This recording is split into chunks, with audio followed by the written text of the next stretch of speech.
No, you don't. I know. I think if really? your child and my child were in there, it would be a little bit different. I really believe that. Because she's a good parent, and I'm a good parent. And I know that I know my children well enough. Sure, kids will be kids.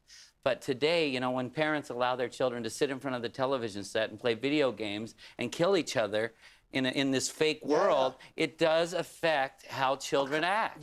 Well, Gail is a brilliant parent. I've seen her do it, and I'm sure you are as well. I find it interesting that you say that not all kids would behave the same way, because I don't have children. I'm watching that show. I actually assumed that if I was a child, I'd have done exactly the same thing. Yeah, that's you, Matthew. You would have been the naughty boy with the paint. You do that now. Give me half a chance. You wouldn't. Not kids everywhere, because if you go to third world countries where kids are brought up with completely different values, where they are pitching in from very, very early age, they see their parents' behaviour, they see what their contribution is, they mimic that and they ape that, rather than this. That is true. But, you know, and also you kind of say, OK, they're you know, 8 years old. 8 years old. It's nothing. It's babies. 8 to 12, and I think that age gap, the older kids were, I mean, fine. I mean, no, but also, absolutely Matthew, fine. if you kind of let that experiment run, you kind of say, you know, will they kind of organise a social society? From where? From where are they going to get the experience? And where are they going to get the sensibilities? I suppose the question is it natural, is it in our genes to create order out of chaos? You know, it's what philosophers have pondered it for ages, this notion of where does order come from? Out of chaos.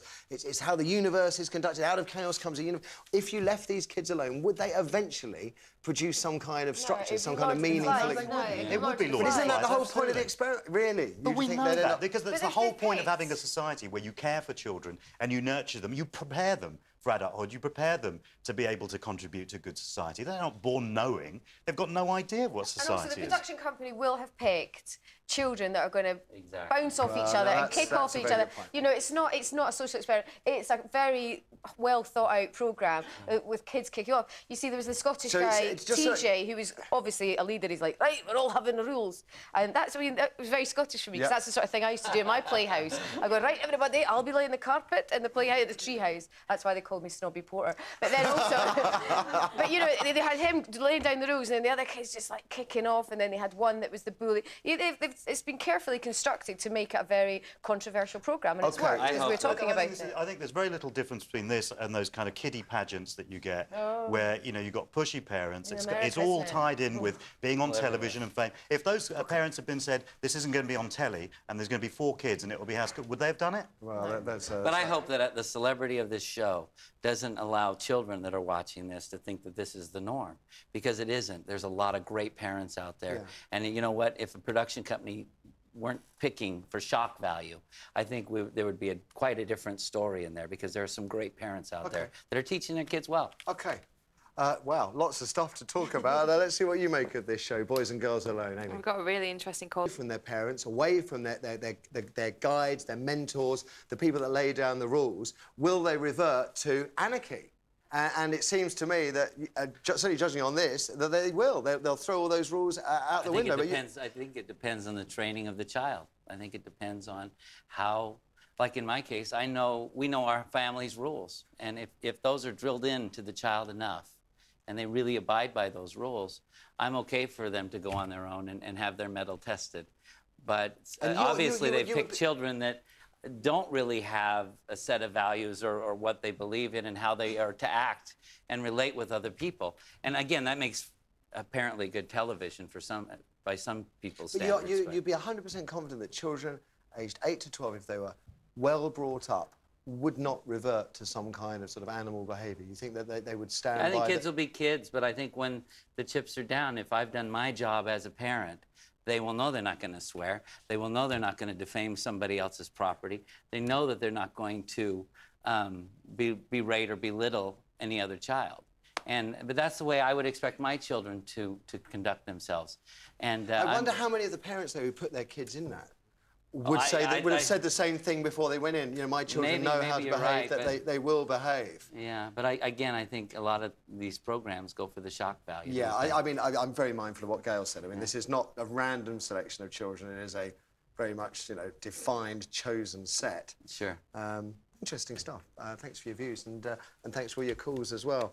Do you lie? I don't lie, but I just leave out the tough bits. No, but you know... Carl, this guy, he decided to really take, you know, Kent's line is pretty firm on this. I mean, even that is not allowed. I mean, you really are supposed to answer the truth. Sure.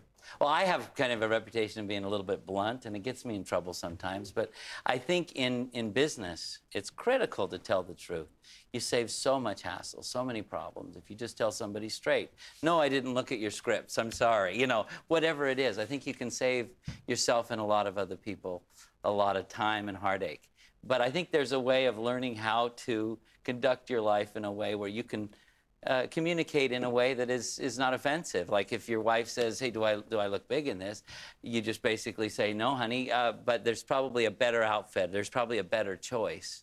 That's a slight lie, because I know, obviously she does. You're doing yourself in a circle there. No, but you know what I'm saying is the truth I'd still is fall you for it, can. and I'd go up to her room and cry, go, you're saying I'm fat, but in a man way. Yeah. It is, but would you want anything else, really? Yeah, you just say I look great, yeah. Oh, you look beautiful then. There you go, thank you. No, but you do look like... beautiful. No, we don't know if he's lying or not. No, it's true. You see, as a former newspaper man, I can honestly say, hand on heart, I've never told a lie in my life, because we don't do that kind of thing.